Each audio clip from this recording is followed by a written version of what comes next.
Historia de Jabobo, tomo 3, volumen 2, tercer libro de los reyes de Jabobo. Capítulo 13. Jabobo abandona el capitalismo para adoptar el nacionalcomunismo. Entonces su hijo se convirtió en su sucesor en el trono, el rey Javier XI, al amanecer del día siguiente. Y esta es la historia del rey Javier XI. Vivió 90 años y reinó sobre su pueblo por 63 años. Heredó un imperio en plena expansión y desarrollo económico, el cual no conocía la crisis económica desde el año 1973. Cuando fue coronado como rey de Jabobo, él dijo por medio de un discurso a su pueblo desde el balcón imperial del gran edificio imperial de la isla de Jabobo: «Pueblo de Jabobo, ciudadanos del imperio de Jabobo, ¡viva Jabobo! Nuestra gran nación vive sus momentos de mayor gloria, prosperidad y expansión. Aunque la Primera Guerra Mundial había desangrado a nuestro imperio hasta el punto de causar casi por completo su colapso total, ha logrado reponerse con todo su poderío hasta el grado de recuperarse y hacerse mucho más fuerte y poderoso de lo que inclusive había sido antes. Y ahora que este nuevo orden mundial ha logrado mantener la paz en el mundo entero por estos más de 2 siglos hasta el día de hoy, definitivamente lo vamos a conservar y a seguir reforzando a fin de que nuestro mundo no tenga que volver a experimentar los flagelos y los horrores de un nuevo conflicto mundial. No obstante, la paz mundial solo se puede conseguir a través de una economía fortalecida y robustecida que resista sin quebrarse a todas las crisis económicas, energéticas y políticas que se sucedan hoy y en el futuro. El comunismo no lo logró, pues se desvaneció al término de la Guerra Fría por su debilidad como política económica frente al capitalismo, el cual terminó por imponerse en toda la Tierra como la única y realmente válida política económica. El comunismo mantenía a la población en un aletargado nivel de austeridad productiva que la sumía en una intolerable pobreza, y el capitalismo impulsaba a la población a abocarse por un consumismo impulsivo e irresponsable, que siempre abogaba por la superproducción que la elevaba a niveles no perpetuos de riqueza desvergonzada y derrochadora, lo cual terminaba por provocar crisis económicas desastrosas, que no sólo desangraban a poblaciones enteras, destruyendo en sí mismo el propio sistema económico, sino que también deterioraba violentamente el medio ambiente. De esta manera, la historia nos ha demostrado que tanto el comunismo como el capitalismo, con sus ventajas y desventajas, no han logrado sobrevivir como sistemas económicos eficientes y satisfactorios. Y es por eso que desde que Jabobo ha estado desarrollando secretamente la política del direccionalismo del capital comunal en su propia economía nacional, desde los días de mi abuelo, el rey Javier IX, el capitalismo en todo el mundo ha comenzado una imparable carrera de deterioro, desintegración y corrupción, lo cual de hecho augura su pronta y rápida desaparición. Por todos estos motivos, el gobierno de Jabobo, con su representante el rey Javier XI, en cuya figura tengo yo a bien encarnar, anuncio al pueblo jabobés y al mundo entero que desde ahora y en adelante nuestro imperio abandona formalmente la política económica capitalista para abrigar y aplicar en todo su esplendor nuestra nueva política económica, el nacionalcomunismo, nombre que hemos dado a nuestra nueva política económica, la del direccionalismo del capital comunal. Confiamos en que el nacionalcomunismo servirá para guiar a los pueblos de la tierra a la hora de decidir cómo dirigir su propia política económica sobre la base de su rechazo formal al viejo capitalismo,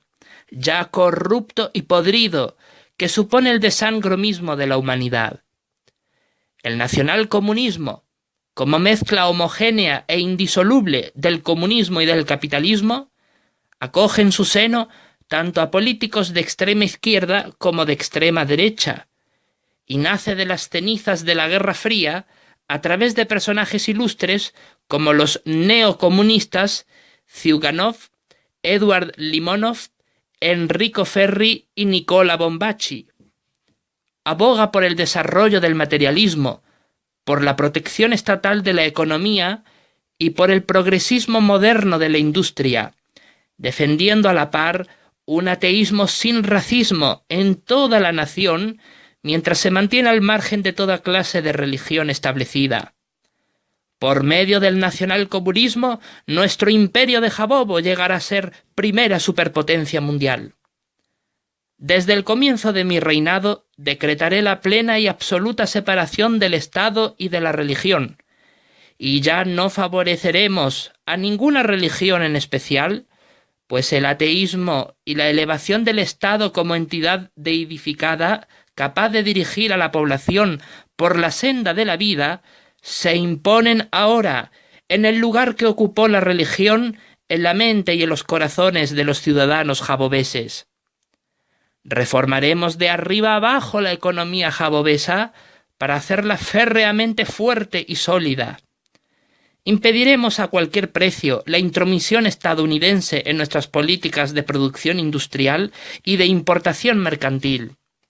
Y animamos a toda nación, pueblo y tribu de la tierra a abandonar el capitalismo para acoger y desarrollar con entusiástico impulso el nacionalcomunismo en sus propias economías regionales. El capitalismo está muriendo, el dominio angloamericano también. Estados Unidos, Gran Bretaña y sus aliados seguirán experimentando debilidades en su economía, mientras no abandonen la corrupta y putrefacta política económica capitalista. Así, el imperio angloamericano se verá acosado por el gran gigante asiático y por el imperio de Jabobo en la lucha político-económica por la supremacía mundial, lo cual augura su pronta y rápida caída como primera superpotencia mundial. ¡Arriba Jabobo! ¡Arriba el nacionalcomunismo! El pueblo entero, junto a los altos funcionarios, los ministros, los gobernadores de los distritos jurisdiccionales del imperio, los consejeros reales, los representantes del pueblo y todos los demás miembros prominentes del ejército militar y de la policía, aplaudieron con frenesí y con entusiasmo al rey por su discurso de coronación, y lo ovacionaron con vítores y exclamaciones de júbilo y alegría. Entonces, inmediatamente después de estas cosas, el rey Javier XI se puso a organizar, en colaboración con su gobierno, la implantación y el desarrollo pleno del nacionalcomunismo en el país durante los siguientes meses que se sucedieron desde su toma del poder en el trono de Jabobo. A pesar de la avalancha cada vez mayor de críticas, boicoteos e intentos de bloqueos comerciales por parte del imperio angloamericano y de la Comunidad de Naciones Británicas hacia el imperio de Jabobo. Por su parte, el gran gigante asiático y la comunidad de estados soviéticos independientes también comenzaron a desarrollar en cada uno de sus países el nacionalcomunismo, abandonando de esta manera el capitalismo. Aquello fue tomado por Estados Unidos y sus aliados como una grave amenaza contra la paz mundial y la estabilidad del nuevo orden mundial, pero no pudieron ponerse de acuerdo respecto a cómo poner fin al desarrollo del nacionalcomunismo en aquellos dos bloques geopolíticos internacionales. Por eso, solo se dedicaron a aumentar las ya elevadas tensiones políticas internacionales entre el imperio de Jabobo y el gran gigante asiático con respecto a Estados Unidos y sus aliados. Como primera potencia mundial, se hallaba en el aspecto político-militar el imperio angloamericano, pero con respecto al aspecto económico-industrial, el imperio de Jabobo. En ambos aspectos, el gran gigante asiático ocupaba una posición como segunda potencia mundial y como tercera. Se hallaba en el aspecto político-militar el imperio de Jabobo. Pero con respecto al aspecto económico-industrial, el imperio angloamericano, al no poder mantener su propia competitividad industrial al mismo nivel que la jabobesa. Pues bien, la política económica del nacionalcomunismo consistía en esto. Primero, la economía se dividiría en dos bloques que no podían relacionarse comercialmente entre sí, lo que aseguraría la supervivencia económica del Estado. El primer bloque económico, público, se desarrolla en todo el sector de la clase gobernante y es controlada directamente por el Estado. El gobierno crea empresas de todos y cada uno de los sectores económicos de la nación. La administración, pública, comunitaria, internacional, la agricultura, la pesca y la minería, extracción mineral, explotación forestal, ganadería o granjas, flota pesquera y terrenos de labranza, la banca, la inversión financiera, los seguros sociales, la construcción pública, la consultoría y auditoría, asesoría jurídica, auditoría, protección medioambiental, informática, telecomunicaciones, ingeniería, marketing público, recursos humanos y selección de personal de funcionario, ocio, música, deportes, cultura y arte, museos, congresos, etc., distribución mayorista y minorista, industria, aeronáutica, alimentación, bebidas, automóvil, cosmética y belleza, cuero y calzado, editorial y artes gráficas, electrónica, electrodomésticos, equipamiento y material de oficina, equipo de transporte, farmacia y material hospitalario, ferroviario, instrumentación científica y óptica, joyería, relojería y artículos de regalo, juguetes, madera y corcho, maquinaria y equipo mecánico, material de construcción, material eléctrico, metalurgia, mineralurgia y siderurgia, mobiliario, naval, papel y derivados, productos de limpieza e higiene personal, química, caucho, plástico, reciclaje, recursos energéticos, energía eléctrica, petróleo, gas natural, carbón e hidrocombustible, textil y moda, vidrio y cerámica, investigación científica, medios y comunicación,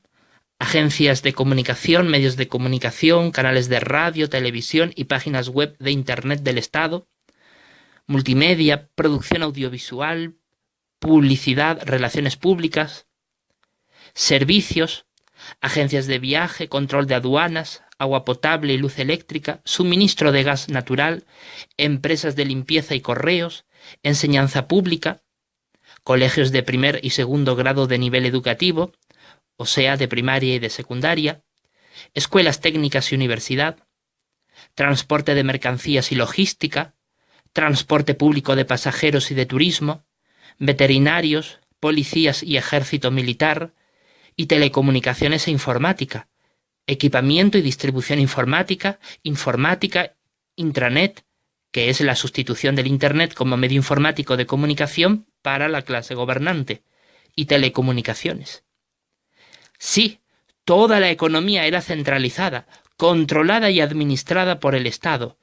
pero solamente iba destinada para los aproximadamente 5 millones de ciudadanos jabobeses que constituían la clase gobernante del imperio de Jabobo. El Estado otorgaba un documento nacional de identidad especial para estos ciudadanos, lo que les posibilitaba acceder a toda una variedad de servicios, compraventa de productos y propiedades, únicamente entre los ciudadanos que pertenecen a la clase gobernante, y trabajo, pasando de un puesto de trabajo a otro dentro del sector público de la clase gobernante, una vez que conseguían hacerse funcionarios del Estado a través de la superación de los estudios técnicos y universitarios, así como de exámenes de admisión que se les exigía para llegar a serlos. Y por dicha razón, los funcionarios tenían sus propios medios de transporte público, sus propias tiendas y supermercados en los cuales compraban, sus propias agencias de venta, sus propias urbanizaciones residenciales en los cuales vivir, y prácticamente disponían de todo un sector económico desarrollado y organizado para ellos y para la supervivencia del Estado. El gobierno determinaba los precios, tanto de las materias primas como de los productos manufacturados y de los servicios otorgados a ellos mismos, y fijaba al mismo tiempo los salarios según la categoría del funcionario y de su respectivo puesto de trabajo, disponiendo de esta manera de salarios mínimos garantizados y de un puesto de trabajo también garantizado, siempre y cuando cumplimentaran rigurosamente con todas las exigencias laborales y legales que se les hacía. El Estado, además, se apropió de todos y cada uno de los terrenos soberanos y de sus respectivos recursos naturales, con derecho a explotarlos exclusivamente para sí mismo, impidiéndose así la explotación de los mismos por parte del sector privado, con la excepción de que cuando el nacionalcomunismo fue impuesto en Jabobo, se respetó la propiedad privada que ya por entonces estaba en manos del sector de la clase gobernada, constituido por la inmensa mayoría de la población, más de 500 millones de habitantes, la cual tenía su propio bloque económico, el segundo, el privado, el cual era regido por el libre comercio y el capitalismo, sin intervención alguna del Estado, con la excepción de que en casos muy puntuales el Estado vendía al sector privado determinados territorios ricos en recursos naturales previa aprobación legal del gobierno, y de esta manera se había desarrollado la economía nacional comunista en Jabobo. En el bloque económico público, la tercera parte de las ganancias monetarias obtenidas a través de impuestos y gravámenes se destinaba a cubrir los salarios de los funcionarios. La segunda tercera parte se destinaba al sostén del propio sistema económico público, hablando en términos de materiales, infraestructuras, etc. Y la última tercera parte se destinaba como impuestos dados al Estado. En cambio, en el bloque económico privado, el Estado recaudaba la tercera parte de las ganancias económicas de dicho sector como impuestos para sí y dejaba el resto en manos del propio sector para que lo administrara con plena libertad, regulando en ellos las medidas legales de protección medioambiental, las horas de trabajo, 40 horas semanales, y el salario mínimo, el cual varía según la época, pero normalmente era la mitad del salario mínimo de un funcionario. Las leyes eran aplicadas a ambos sectores de la población por igual y sin excepción, pero en el caso de los funcionarios se les aplicaba, a diferencia de la clase gobernada, un consejo de guerra que conducía a la pena de muerte por fusilamiento ante un paredón en ejecución pública como escarmiento para la nación, aplicado en casos de corrupción grave, y un consejo judicial que conducía a la pérdida total y de por vida de su puesto laboral como funcionario del Estado, aplicado en casos de corrupción menor, lo cual era evaluado por un tribunal militar. El resto de delitos eran regulados y castigados por las mismas leyes y tribunales que se aplicaban a la clase gobernada. Estas medidas sirvieron para fortalecer la confianza de la población jabobesa en el Estado y en su administración, libre de corrupción y vigilada por el rey como guardián de la transparencia del Estado. Al mismo tiempo, el Estado conseguía fortalecer con estos medios su influencia y su poder autoritativo sobre la población, lo cual garantizaba así su poder político y económico. Pues bien, el Estado de Jabobo tardó unos 10 años en implementar en toda su fuerza el sistema económico nacional comunista, dando libertad al sector económico privado de importar y exportar sus mercancías con el extranjero y protegiendo a la vez su propio sector económico público de la competitividad nacional privada y del mundo entero. Además, a pesar de todo esto, el Estado garantizaba a toda la población la asistencia médica gratuita y el acceso sin costo alguno a todo nivel de enseñanza del sistema educativo público. Por supuesto, en la sociedad jabobesa, los puestos de trabajo como funcionarios del Estado no eran en absoluto hereditarios de padres a hijos, y se brindaba la oportunidad de acceder a estos a cualquier ciudadano del imperio siempre y cuando cumpliese con los requisitos legales que se les estipulaba para ello.